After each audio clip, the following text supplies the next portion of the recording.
Sivaya Nama Tiruchitrambalam. Today we are going to talk about something which is very important according to Saivam worship. We call it as Pancha Puranam.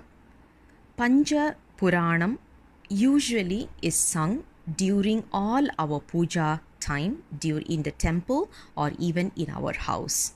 Whenever we are performing Shiv Puja, whenever we are going to a temple and where they are performing pujas, usually Pancha Puranam is sung over there. Now, what is the significance of this Pancha Puranam? The word Pancha means, obviously the known meaning is 5, but that is not the understanding over here. Pancha means something that is exponentially growing. That is why the universe is known as Prabhanjam. It's known as Prabhanjam, which means it is just growing exponentially. And also, the vessel that we use for Abhishekam, when we are using in the temples and all these, the vessel that has the mouth part is a little bit wider. That is called as Pancha Patram. Patra means vessel. Pancha means the one that has a wider mouth. So, the moment we talk about Pancha, it means something that is growing. Puranam means, Pura, literal meaning of Pura means old, or probably we can call it as antique. When you talk about Nam, it means new, something that is novel. Lord Shiva is antique as well as he is novel in this particular world.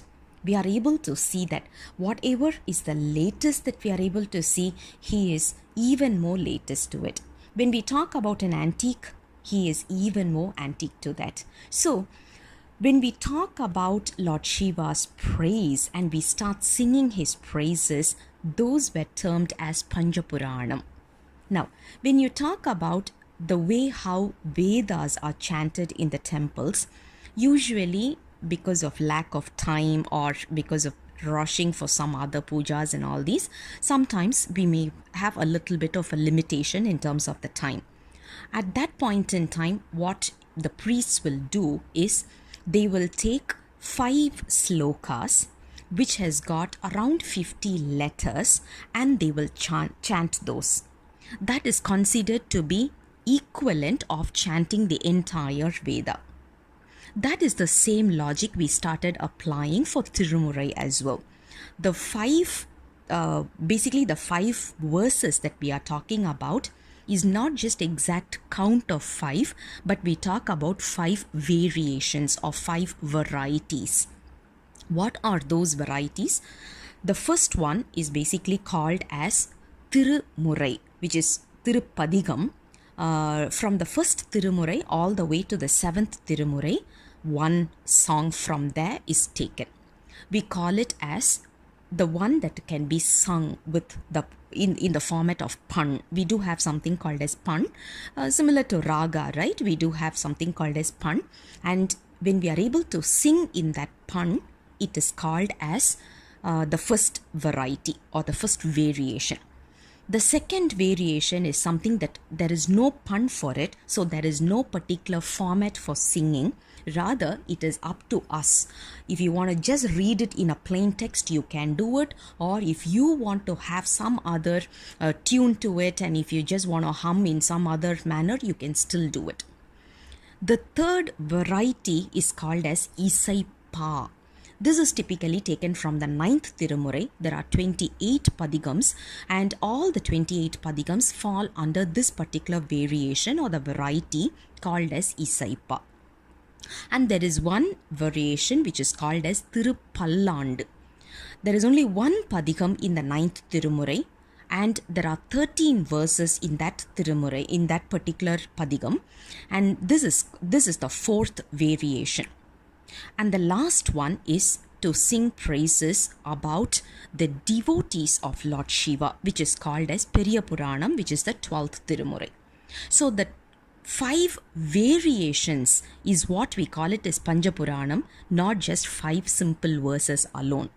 For example, if I decide to sing one whole padigam, which is almost 11 verses from the first Tirumurai, second Tirumurai, third, fourth, fifth, sixth, and seventh. So literally I have sung 7 whole padigams. That is still considered as only the first variation in the Pancha Purana. I still have 4 more variations to complete.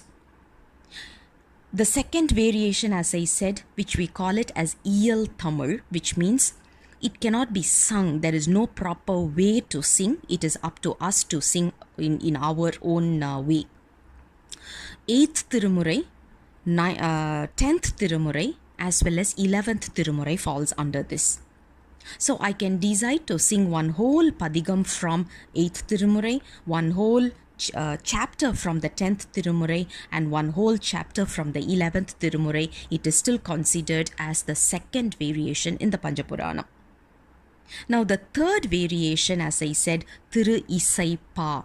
Even if I decide to sing all the 28 padigams from the 9th Tirumurai, it is still considered as the third variation. I'm still left with the 2 variations. Tirupallandu is the 4th variation. There are 13 verses. If I decide to sing all the 13 verses, yet it is only the 4th variation that I have concluded, and I'm still pending with one, which is the 12th Tirumurai, which I can decide to read the entire chapter also.